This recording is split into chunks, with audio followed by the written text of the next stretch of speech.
It is a truth universally acknowledged that a theater company in possession of a subscription audience must be in want of a fresh play for the Christmas season.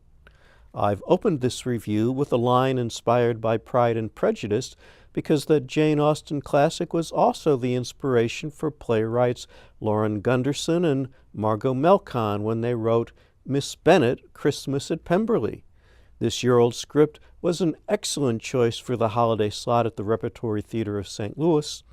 The action takes place at the Darcy estate 2 years after the end of Pride and Prejudice. That novel's heroine, Elizabeth Bennet, cannot be the title character of Miss Bennet because she isn't Miss Bennet anymore. She's Mrs. Darcy. This time the focus is on Mary, the middle Bennet sister, the studious one.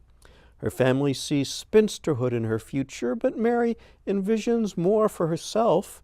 In a letter to Elizabeth that serves as a prologue, Mary says, "I read of things beyond myself, and I wonder, can one live a large life in mind alone?"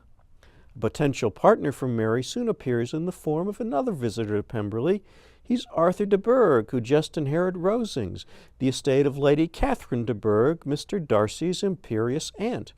In Pride and Prejudice, Lady Catherine wanted Mr. Darcy to marry her daughter rather than Elizabeth. Arthur is as bookish as Mary and even clumsier with other people.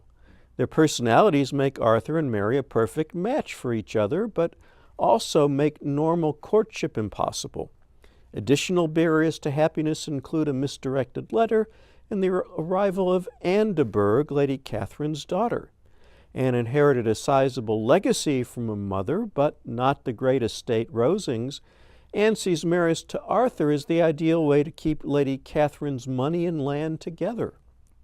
Arthur is too pliant to put up any resistance. How much interest can there be in a romance between two socially awkward people? How long has The Big Bang Theory been the highest-rated comedy on television? In the printed script, the writers encourage diverse casting on the grounds that Jane Austen belongs to everyone. The diverse cast at the Rep fully justifies this principle under Jen Thompson's direction. Justine Salata as Mary and Miles G. Jackson as Arthur are a continual delight as the bookworms bungle their way toward happiness. More fine work comes from Harveen Sandhu as Elizabeth, Rhett Cooter as Darcy, Peterson Townsend as Bingley, Kim Wong as Jane, Austin Danielle Bomer as Lydia Wickham, and Victoria Frings as Anne. The Christmas tree in Wilson Chin's scenic design puzzles visitors to Pemberley, and rightly so. Christmas trees had been brought to England by the time of the play, but they were not yet common. There's nothing to puzzle at in the impressive work of David Toser's costumes, Philip Rosenberg's lighting, and Toby Jaguar Algia's sound design.